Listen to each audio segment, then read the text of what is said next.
The Tonight Show, starring Johnny Carson. This is Ed McMahon along with Doc Severinsen and the NBC Orchestra inviting you to join Johnny and his guest, John Candy, Maureen O'Hara, music by Shirley Horn and sportscaster Jim Valvano. And now, ladies and gentlemen, here's Johnny.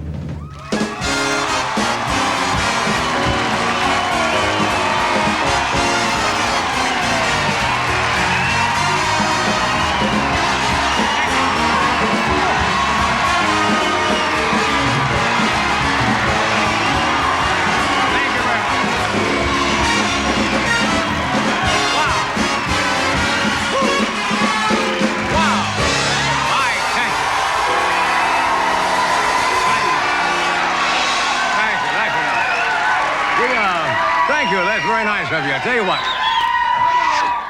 tell you what, we don't have a table for 500 yet. Would you mind waiting at the bar? Then you can come on in. Boy, what a nice crowd tonight. Thank you for coming. Yeah! Looks like Walt Disney spit up on you.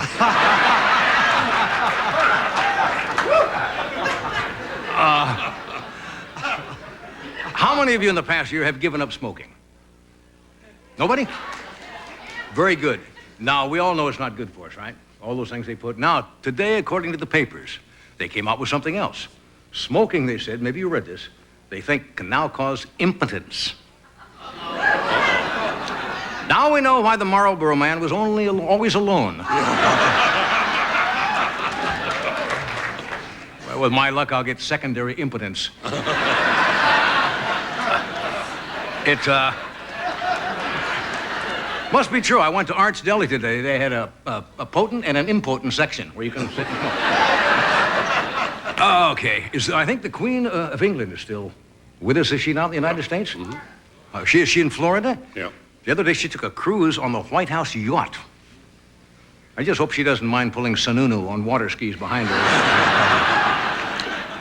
Did you know, the lady was charming in Washington the other day. She went to visit somebody, and the lady got carried away and gave her a nice big hug, which I guess you're not supposed to do according to protocol.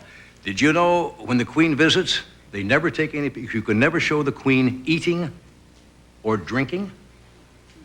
Isn't that interesting? Which is the main reason she has never appeared in a Wendy's commercial.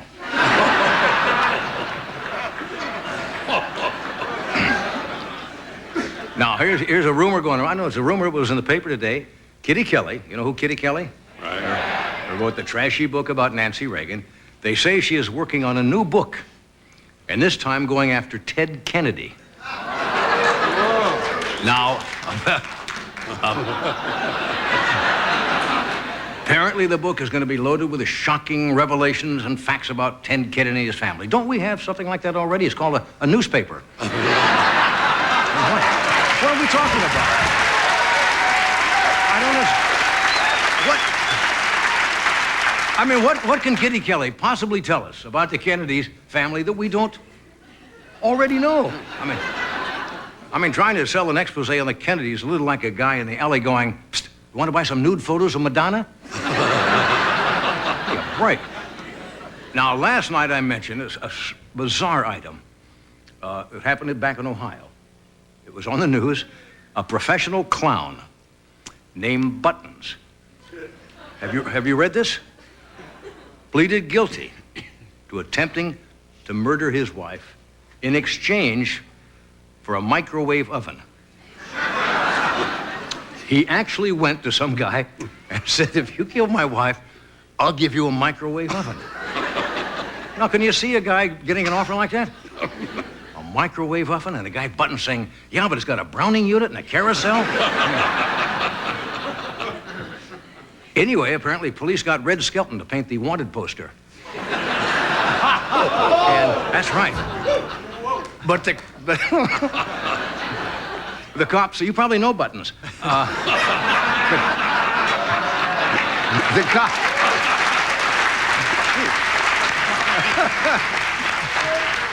Apparently the cops caught Buttons while he was trying to squeeze into that getaway car with 27 other clowns. Now, if you think that's bizarre, here's another one in the paper today. A man in Ohio again. This is strange. What's happening in Ohio? Buttons was from Ohio? This was not Buttons the Clown. Another man was accused, was arrested for breaking into homes and snipping the underwear off of sleeping men.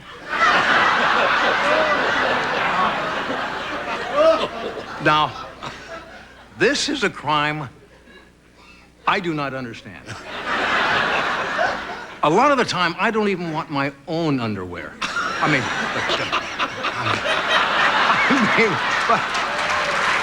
well,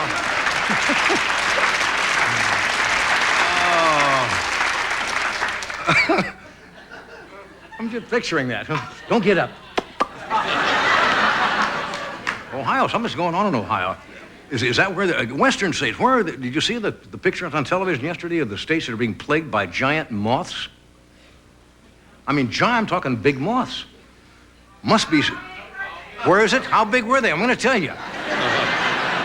It must be kind of scary to come home at night and find a 200-pound moth standing under your streetlight saying, I want an alpaca jacket and I want it now.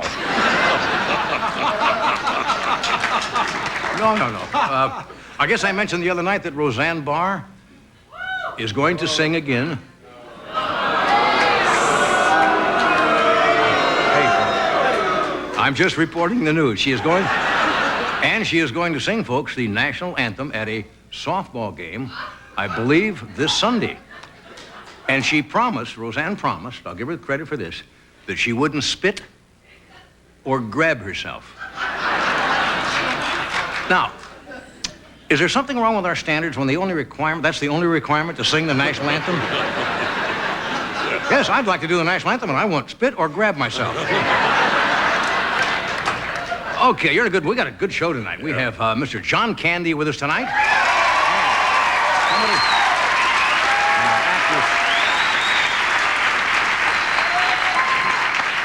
And an actress I met for the first time tonight, but I told her backstage, I said, I've been in love with you for the past 50 years. Maureen O'Hara is with us tonight. And a wonderful jazz vocalist and pianist, Shirley Horn, is with us tonight. Good stuff. And Jim Valvano is also with us tonight. Talk about first. So stay where you are. We will be right back.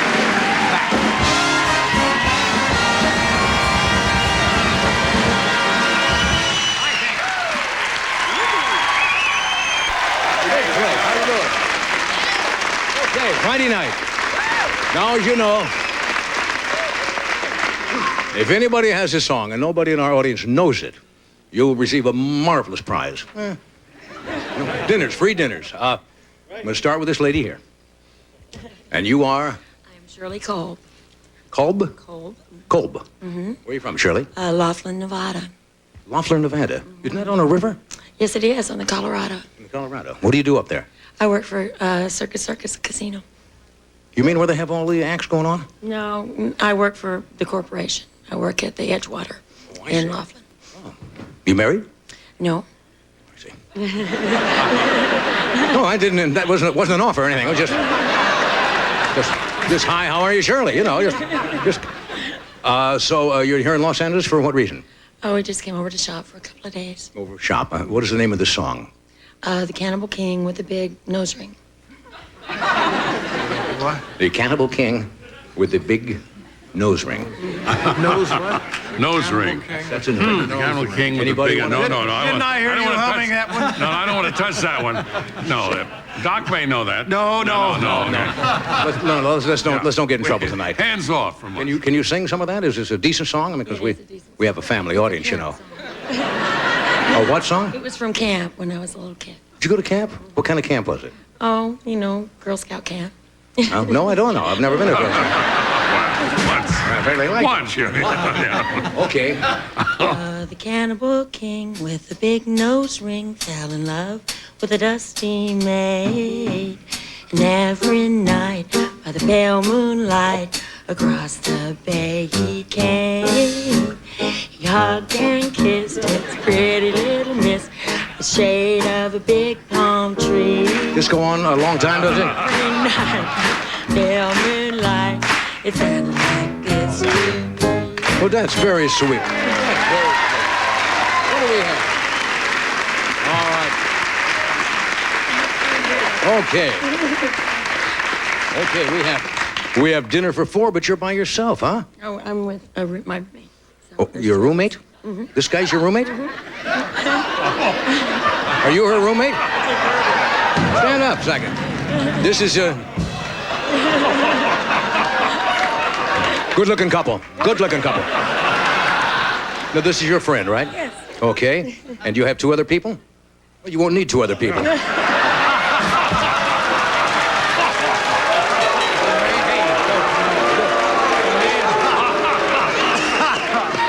You're a healthy guy, that's all. Your name is? Bob. Hi, Bob, how are you? Bob's big boy. I'm sorry. Anyway, we have dinner for 4 at Mary's Lamb. Is that Mary's Little Lamb or just Mary's Lamb? Huh? Have you seen the place? Isn't? Well, did you really? Okay, there you are. Have dinner. Thanks for coming. You're welcome. Okay. All right, come on. You are? You are? My name is Carol McKee. You have your lingerie on, isn't it? Isn't that the new thing that they're doing now, wearing the lingerie outside? No. Yes, that's it. Okay. I'm ready. I have a present for you. Oh, God. Are you with the law at all? Are you with do you know any lawyers at all? You might be interested in this. For a good time, call. Oh, this is funny. This is you? This is me. You are Carol McKee, clinic coordinator for the Sexual Impotence Center of San Diego.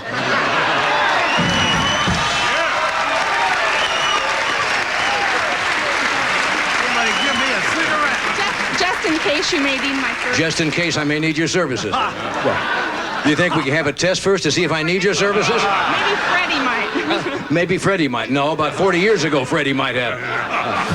Well, I'll keep this because you never know when... Never know when lightning will strike. I'm glad you gave up smoking. Yeah, thank you. Okay. Now, this song... How many people... What do you tell people when they come to you and have a problem? Because it's not a laughing problem, right? It's a serious problem. Usually happens to men, do they not? Absolutely. No, that's true. That's true. Only men. Right? Only men. They become impotent. What do you tell them? That we have a solution for them. And we do penile implants, inflatable penile implants. You can pump it up.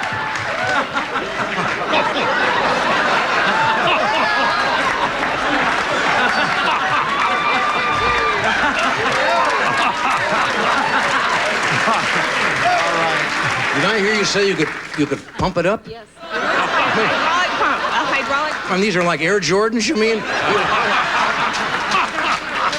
Okay. Well, I didn't know that, but I'll tell you, technology is moving. Are we ahead of the Japanese on this? You bet. I hope so. Okay, I know we're laughing at this, but it affects a certain percent of the population, and they can't be helped. That's right. There is help, and so anybody out there... Okay. We can help you. All right, I'll talk to the staff. Okay. I'm almost afraid to ask you the name of the song.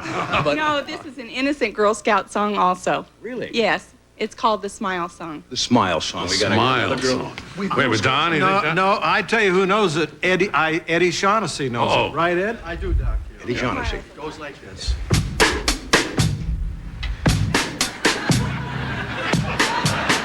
Eddie.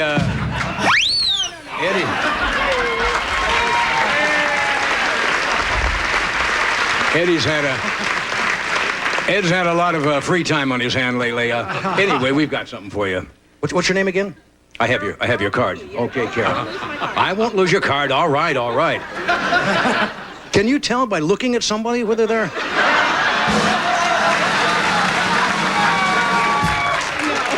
Okay. Dinner for 4 at Panda Inn. Johnny, she didn't sing the song yet. What? She didn't sing the song yet. I don't care.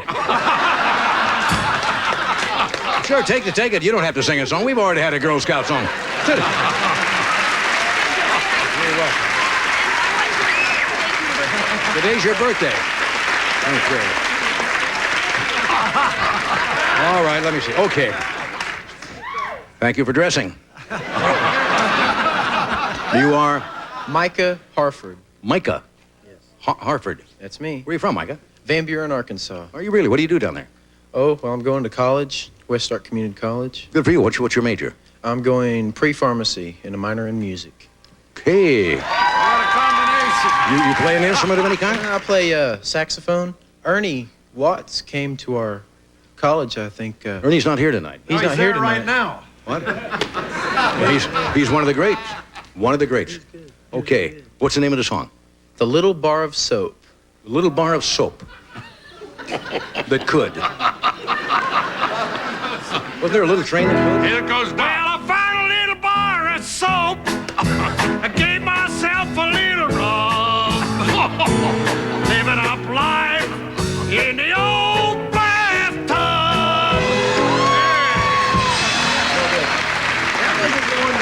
No, that's... Micah says not quite. How does your little bar of soap go?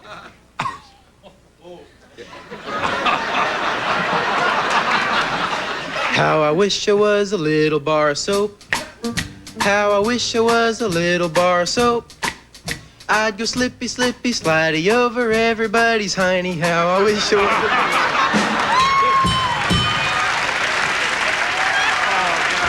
Okay, Micah, you got some friends with you? Go get your grandfolks with you. Good. We have the dinner for four at the Seashell Restaurant right here in Woodland Hills in the Valley. Have a good time. Thank you. We'll be right back. Stay with us. Okay, thank you, Doc.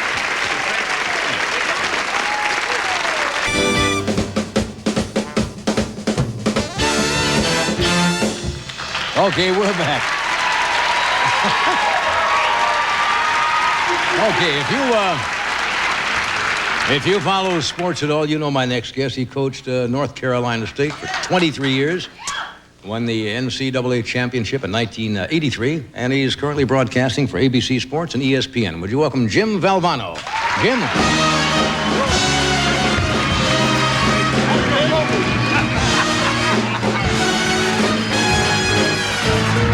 Good to see you again. Hey, nice to meet you. Last time we were here, we'd never met before, and we started talking about the nuttiest things about watching the Home Shopping Network and a hair device called a Flowbee or something. I heard from more people about that. Me too. This audience would like it, I'll tell you. It's weird, yeah.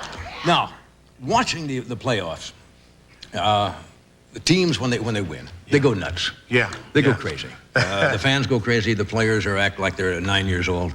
And so do the coaches. Didn't you accuse in the 83? Yeah. When you won, of going a little... It's a wonderful moment. Anybody who watches sports, when the basket goes in or the home run, everybody goes crazy. Well, in 83, I did, and I've been trying to live it down ever since. Yeah. Last time I'll tell the story, but it's true. It happened.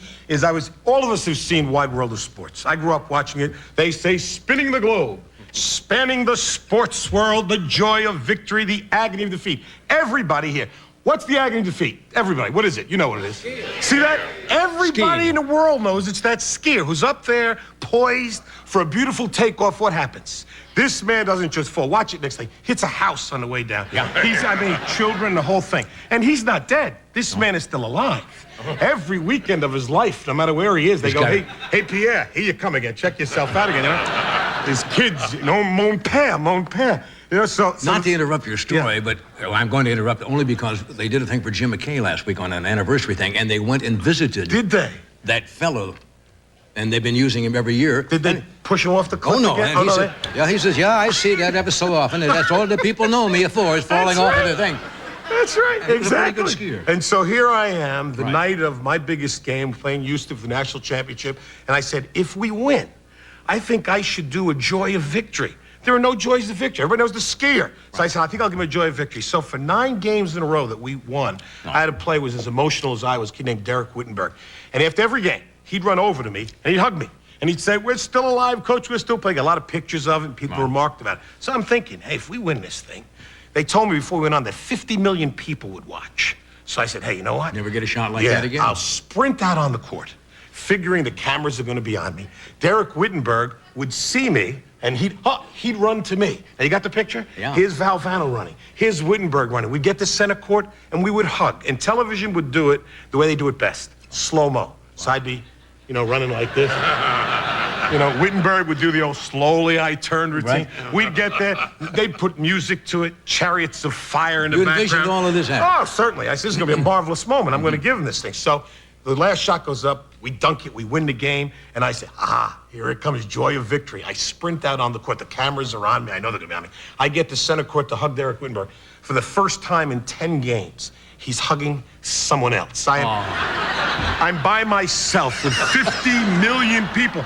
And I got this on tape, and the announcer says, and there he goes. And where's he going, right? The kid's wacko. So I go to the right. I'm going to hug. Now, this is not a group of jockeys. He's a basketball players. I can't, you've seen the thing where you jump on the pile? I can't get on top. No. I mean, it's 6'8", 6'9". So now I say, I got to hug somebody. Because I know, they're still on me. So, I pick out a blonde, little cheerleader over here. I say, here I come. And I start sprinting at her. And I get a little too close to a gentleman who was our athletic director by the name of Willis Casey. Nice man, a little old, a little heavy. He's ready to retire. And I had no intention of hugging him. Right. Absolutely. I had the blonde. Mm-hmm. She was running. I was going to catch her. And, I was the angle. I had the angle. And he put his arm out like this. And the guy, he caught me right here. And he pulled me to his chest and he hugged me. And now the announcer said, look at that. Isn't that sweet? Jim has finally found his... And he's crying. I wasn't crying. I had the larynx, My eyes were watering. I was cheering. And I tried to break free. And just at the last moment, this man grabbed my face. He was so happy we won the championship. He kissed me. Full on the mouth. On national television, right on the lips. Mm-hmm. And I ran here. I ran there. And the announcer said he finally found what he's looking for. A 65-year-old fat man. I knew the joy of victory and the agony of defeat at the same moment. That's the last time I tell that story. Something there. And that's it. But it happened. Yeah. True story. Don't set those things up. True story. We're going to take a short break for a commercial, but we're coming right back.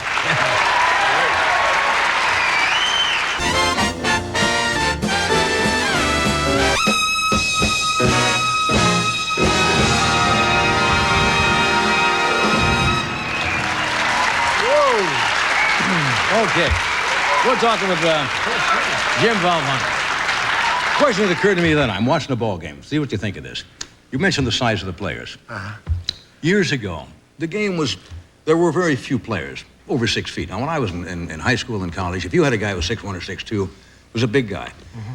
And I don't think basketball was intended for guys the size that are playing now, who are up to 7 feet, to be able to jump up and throw the ball down through the hoop. And a lot of people have said, while it's acrobatically beautiful, and you see, guys, Michael Jordan and do wonderful stuff, this doesn't seem right. The basket should go up a little bit, so the guy who is 7'1" or 7'2" cannot really jam the ball down through it. What do you think? Well, there's all kinds of rule changes people would like to think about, and the fact is, but if you make the basket higher, right, then you affect the little guy. And what they've done... But there aren't any little guys anymore. They're all... a little guy is 6'6", 6'5"? Well, you got guys like Spud Webb in the NBA, well, that's 5'6". One guy. I think a better rule is to widen the lane. At least in college basketball, pros have done that, right, because then it keeps the big guys away from the basket more. And that's an international ball, and that's something that we need to do, is to make the rules more similar around the whole world so that we can be a little more successful in international competition. You would miss those wonderful ballet moves, because they are a work of art, sailing through the air. They're like they're in slow motion. And Michael Jordan's the greatest, though. It's uncanny. It's just I don't know does he even know what he's doing when he does stuff like that? He just gets it, and away he goes. He's 6'6", and I think if, they said to the Lord, make a basketball player, that's what you'd get, Michael Jordan. Well, Magic Johnson's not exactly... Yeah, he's 6'9". I know, that's, you see. That's incredible. And then there's the little guys, they're 6'6". Break. Somebody told me a story once where you met one of your idols, Joe DiMaggio, and we're going to go over to talk to him in a restaurant, and it didn't turn out... You've had this happen to you, I'm sure. When you approach a star, you want to say the right thing. Yeah. And you really want to. It's not as easy as that it appears at times. Well, my father, Joe DiMaggio, I grew up in an Italian neighborhood in New York. Joe DiMaggio, he's talking about DiMaggio. Was that New York, Italian? Which one is that for? Yeah. All right. And well, it goes together, I guess. Yeah. And so my father always talked about DiMaggio, the best. He was the best. Well, it just so happened that my dad met Joe DiMaggio in an airport. And shortly after, my dad, I lost my dad. Now, it's this happy story, though, because when he met DiMaggio was nice to him. And my mother always said how wonderful it was, and my dad died. He's very happy. To meet Joe DiMaggio. Yeah, so I remember that story. So as luck would have it, here I'm playing in the Crosby golf tournament. And here's, we're having the dinner, and there's Joe DiMaggio. And he's on the buffet line. Whoever thought a buffet line should be shot anyway? Yeah. You got the plate and the rolls and the this and the chicken. And so I see him, and I want to go up to him. Up here in my mind, and this happens to all of you, approach a star. Up here, what I'm going to say is, excuse me, Mr. DiMaggio, I would just like to thank you for the kindness you showed my dad several years ago. That's very good. Isn't that nice? And he would say, oh, thank you. And then I'd go sit down. Very nice. I get there, he turns around, and you start to fumfer already, you know, one of those. He's got all this stuff there, and I said, Joe, forget Mr. DiMaggio. Hey, Joe. And he's like that, and I say to him, here it comes out. I say, Joe, you met my dad in the airport, you shook his hand, and then he died. And That loses something. and, you know, I said, now up here, it was a wonderful thing. Here, and when I said it, you can't get that back. And he looked like this saying, I finally, the guy, how long has this guy been chasing me? You know, and the potato fell off, the salad went down. And you can't say anything else. You just turn around. From what I tell, one of your problems is, Joe, as I say this to you, one of your problems is you were thinking of that basketball thing beforehand. You were thinking, well, you shouldn't plan these things. Oh, very bad. That's where you get in trouble. But You now- should just go with instinct. But you know that's happened to you at times when people come up and they want to say something. Years ago, one of my idols was Cary Grant, who became a very close friend. And this must have been 25 or 30 years ago, and I was just starting out here in Southern California doing a local show, and we were at some function, and I see him coming over. You know, and I know he's not coming to talk to me, and he was, because I did a little show here in Los Angeles. And before I could say Mr. Grant and so forth, he says, you know, I've always been one of your big fans. He says, I'm Cary Grant. Like, and I said, you're kidding. You know, I didn't know what to say. I said, you're kidding, but I couldn't say, you just don't know what to say. At least you didn't kill him. I mean, like, oh, that's awful. I go back, You my shook wife... hands when my dad died. Yeah, my wife says, how'd it go? I said, I think I just told Joe DiMaggio he killed my father. I'm not... And I'm not going back up there either, I'll tell you. Hey, it's great to always have you here. Tell me, I know you have to run, but you're going to do a little cameo, I understand, on The Cosby Show? Oh, yes. Yeah, I'm really happy and excited about that. I made a bet with Bill Cosby on television. I went to Rutgers University. Right. He went to Temple. I said Rutgers should make the NCAA tournament. He's heard me on TV say that. Right. And so he called me up on the air, and he said, you should say Temple should be in it. I said, no, I went to Rutgers. Right. You say Temple on your show. I'll say Rutgers on my show. So he made me a little bet. He said, if Rutgers gets in, he'd have me on a show. And so I was rooting like crazy. They got in, so maybe we'll have a spin-off. Who the heck knows? You know, the Italian kid from Queens. I don't know. Thanks for coming again. Hey, it's always a Come back pleasure. often, will you? Thank you. Thanks, Jim. Take care. Get your float. We'll be right back with John Candy and Maureen O'Hara. Yeah.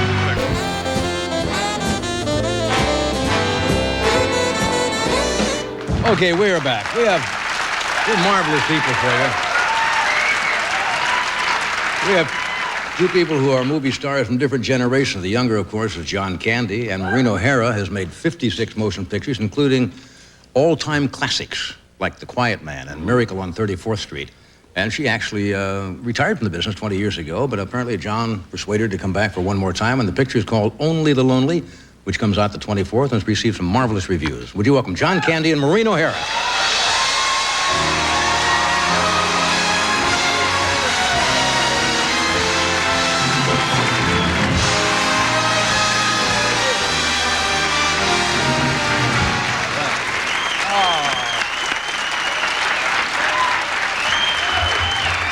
What a great kick to have you here. Thank you. And I told the audience what I told you when I saw you in your dressing room. Secretly in love with you for 50 years. And I got a chance to tell you. That was before you were born. Oh, give me a break. Aren't you? That's why I love you for saying stuff like that. You look absolutely marvelous. I thank you for coming tonight. Well, thank you for having me. Yeah, I mentioned that you retired or quit 20 years ago. Can I ask you why? A lot of people make the mistake sometimes of trying to hang on and say, I'm going to keep going, and it doesn't work out, and you voluntarily... Well, I quit for many reasons. I married perhaps the most wonderful man in the world, Charlie Blair, one of the great pioneer pilots of the world, the first man to fly over the North Pole solo. And I could go, it would take your whole show to talk about Charlie. And John Wayne was down visiting us in St. Croix, where we lived, where I moved to. Right. And they were both 6 feet 4 inches tall, and I was sitting down, and they were standing up, and they looked at me and said, "Isn't it about time you stayed home?" Seriously? Yeah. And they thought they were going to get a great argument from me, and I said, okay, fine. So I quit. Did you ever have any regrets? No, I had the most wonderful life. I flew all over the world with Charlie. We went round the world twice in a seaplane. He was a general in the Air Force, too. And so I got to live all the wonderful adventures that I'd only acted out on the Fox and the Universal lot. So I was living those adventures. Yeah, you see, a lot of people would miss being in front of the public eye. But obviously, you didn't and went and had a different part of your life. I was in the aviation industry. I learned the aviation industry, and that has to do with the public also, because if you don't please the public and communicate with the public, they won't buy any more tickets on your airline. Yeah. How did you manage to come back? How did John have this influence on you, or? I can't see you two hanging out together. I mean, having cookouts at each other's house or something. How did it happen? Oh, that's pretty insulting. I didn't mean it insulting. I didn't know you were friends. Well, actually what happened was the young director of the film, Christopher Columbus, wrote the part of Rose for me. Right. And then couldn't find me because I had retired. And finally contacted a newspaper man, friend of mine in New York, called Joe Murphy. And Joe gave them my brother's telephone number, my brother Charlie Fitzsimons, who's the executive director of the Producers Guild. And they sent the script to Charlie. He read it. He called me. He said, "This time you can't turn it down. You must do it." And I said, "Oh, all right, send it to me, okay." So they sent it to me, and I read it, and it was true. It was wonderful. And then I said, well, I'd like to meet the two young men, Christopher Columbus and Hunt Lowry. So I flew out to LA, and I met them. And in about 5 minutes, we loved each other. I liked them. I thought it would be wonderful to work for them. And then I said, no, but wait a minute. I think I also need to meet John Candy. So John was up in Chicago. No, you were in. We were in Chicago. Yeah, but you flew into Chicago, didn't you? Yes. From Canada. She and says you were in Chicago. You were in Chicago. I just go along. Yeah. I just go along with it. And I flew into Chicago, and this time it was like 50 seconds. I just looked at him. I looked into those gorgeous eyes, and I said, yes, I'll be his mom. Boy, that's nice. The eyes did it, huh? That's right. You're right. The eyes always do it, right? Well, I kind of thought we looked a little bit alike. We have the same kind of teeth. Same teeth. We have the same mouth. And the same eyes. We all know that John Candy is a marvelous comedy actor, a marvelous sketch actor. Oh, You know. yes. I mean, that goes without saying. But I know what you're going to say. Wait till you see this picture. John Candy comes into his own as a fine, dramatic actor. And just you wait. In a little while, he's too young right now, but very soon, John Candy is going to be doing all the great roles that Charles Laughton has done. He's going to be doing Witness for the Prosecution and all the marvelous roles. He is a fantastic actor. You listen to Mother. I'm listening. Well, that's high praise indeed. That is high praise coming from you. Because I think people who are skilled at comedy are basically good actors. Oh, comedy is one of the most difficult things in the world to do. Yeah. Well, it was easy working with Maureen, I'll tell you. It was, what a pro. Did she make you comfortable? You must have- Not you at must have first. a little- Actually, in the first audition, when we were reading the script, see, I'm still nervous around you, see? No, when we first met, I mean, everybody in the room, when Maureen walked in, the whole room lit up. Everybody was smiling and beaming. And we went up to a little office upstairs, and we sat for about 3 hours talking about John Ford, or Mr. Ford, I should call him. Yes. And the Duke. Yeah. And we started reading the script. And when I first heard Maureen read, we were all just so captivated, I forgot I was next. You know, I had the next line. She'll never use read a review in one of the trades today. It was marvelous. Yeah. I read a review in one of the trades you today. read it, Variety? It was marvelous. Absolutely marvelous. Thank you. Can I ask you a silly question? When Jimmy Stewart was here, and we talked about another great holiday movie, of course, which was It's a Wonderful Life. When they made that picture, it wasn't very well accepted by the public at that time, became a classic. When you did Miracle on 34th Street, was it at that time big as it become? Yes, it was very, very big box office right away because it had the same kind of warmth and charm that I think our picture has. Yeah. It was always popular. As a matter of fact, you'll see it every Christmas. When I'm nailed into the box and long gone, you'll still be seeing. Don't even talk You'll that. still be seeing it every Christmas and The Quiet Man every I saw it March. last holiday, and it was marvelous. Both the But pictures. just before Christmas, I was in New York, and I was coming home from Mass in the middle of the day, and about 5 young kids came up behind me, and they pulled on my coat, and they said, "You're the lady that knows Santa Claus, aren't you?" And I turned around and I said, "Yes, I know Santa Claus very, very well." Isn't that nice to have that go on year after year after year? That's sweet. Freddie is giving me we want to show this. We've talked about the picture. We have a small portion here, a couple of minutes. Does this need any little lead-in to explain this particular scene? I don't know what you're going to see. Your girlfriend is in the room with you when Mother comes. That's exactly right. You did well, thank you. The bedroom. The bedroom scene. This is from Only the Lonely. Watch the monitors. Danny. Oh, my God, it's my mom. Come on, hurry up. Come on. Let's go, come on. You gotta hide. Take this. No, I'm not there. There. Over there. Where? Just wait there. Don't say anything. Danny. My clothes. You got clothes. What is she doing home now? Danny, I'm home. Ah, Ma. What are you doing home so early? Well, I took the early train before anybody was awake. Oh, good. Ah! What's that for? Keeping your promise. Nick said you had that girl out of here at 11:35 on the button. Oh, yeah. I almost forgot that. Well, I'll go to my room and unpack my bags. Okay, why don't you do that?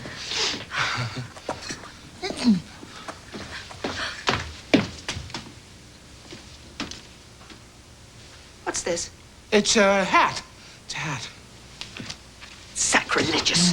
Wait, I'll do it. I'll do that. Don't do that when I can do that. When I could have done that. What on earth is the matter with you? Nothing. Nothing? Didn't you sleep well? Yes. No, I didn't. No. We'd better get you a new mattress. Oh, good idea. A very good idea. Yeah, that's what we have to do. Okay, come on, hurry up.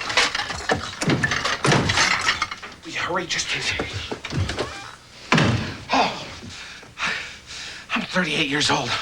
I don't need this. Good scene.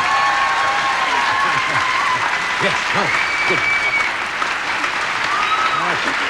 That's a good scene. That's funny. That's a marvelous scene. Has John tried to sell you an interest in any football teams at all? Not. Thank you. The Argonauts, yes. No, Not we'll be yet. talking after the show on that one, though. Yeah, you Selling invested in the tickets. Canadian football team, the Yeah, with Argonauts. Bruce McNall and Wayne Gretzky. Yeah. I had no idea I was going to be involved. I phoned Bruce McNall up to congratulate him. I read in the paper that he bought it, and he said, "Forget the congratulations, get your checkbook out." And Is this the first time you've ever been involved in sports? yeah. It's not going to end there, you know. No, I know. I just didn't realize how involved it is. Didn't you guys How sign expensive it the is. Rocket, Yes, we signed the Rocket. There's Ismail, for something like, I hate to even quote the figure, 26 million. 26 million. million bucks over about US. 4 or 5 years, U.S. dollars, Yeah. over how many years? 4. It's a good deal. We're in isn't the it? wrong business. Isn't I mean, it a good deal? Do you play football? oh, for that, I'll play anything. We're hoping. Now, a lot of people think he'll be great there because of his running ability, because the Canadian football field, It's if a people wider do not field. know, is it what, 20 or 10, It's 65 yards wide. 65 Yeah. versus the 50 yards? Yeah. And So- we've got a longer field, it's 110 yards long. We've got end zones that go on forever. Yeah. So it should be good for him. When he turns the corner, he's got that extra 10 yards. You're gonna be involved in And an picking- extra man out there to block for him. You're going to be involved in picking players and all that stuff? I'll be blocking for him. With that kind of money, I'm looking after him. We'll take a break. We're coming right back. Stay there.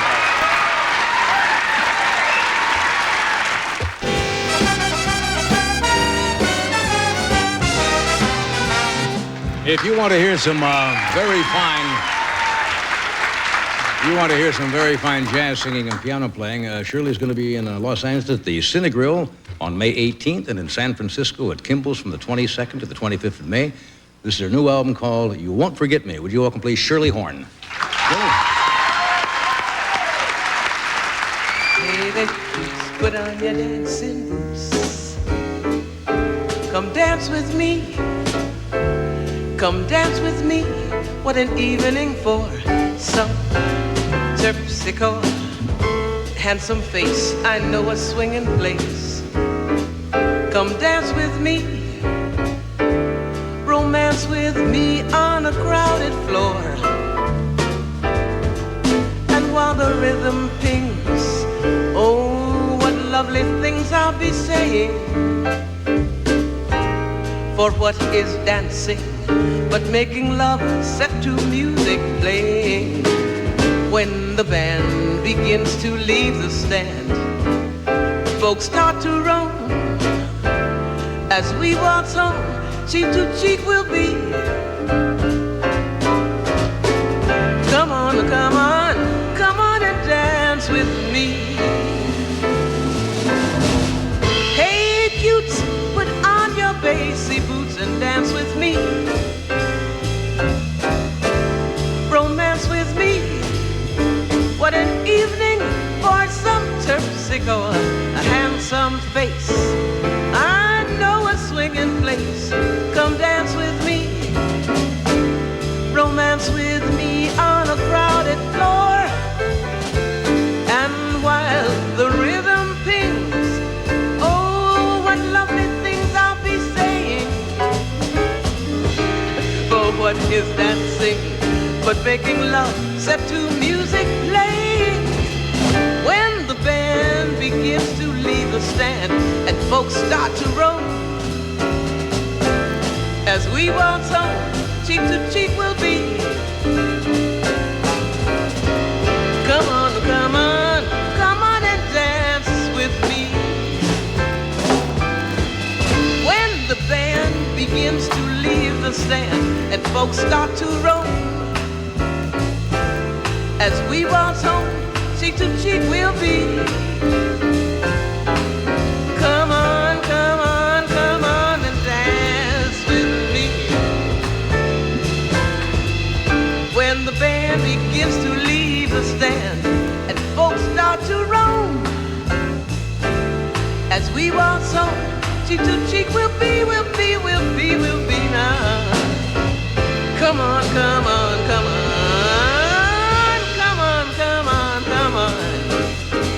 Come on, come on, and dance with me.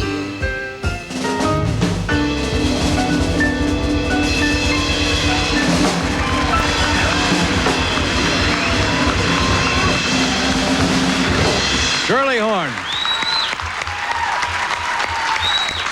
And we'll be back. We'll be back right after this. Pure sports car has been kept alive by the people who race them. Those who believe in the simple thrill that only comes from driving a lightweight car with a lot of power. A car that car companies no longer made. But now, the new Mazda, the people who brought back the Roadster, announce the return of the pure sports car. The new RX-7. Mazda, it just feels right. She was desperate. She was in pain. Now, for the first time on national television, the woman who cut out her own breast implants. If I leave men, I'm gonna die. On the Maury Povich Show. Tomorrow at 4 on Channel 4. On the next live, she's witty, wisecracking, and she looks pretty good in those Fruit of the Loom ads. Terry Garr will be. And another terrific actress, Christine Lottie, gives us a preview of her new film, Leaving Normal. Tomorrow at 9 on Channel 4.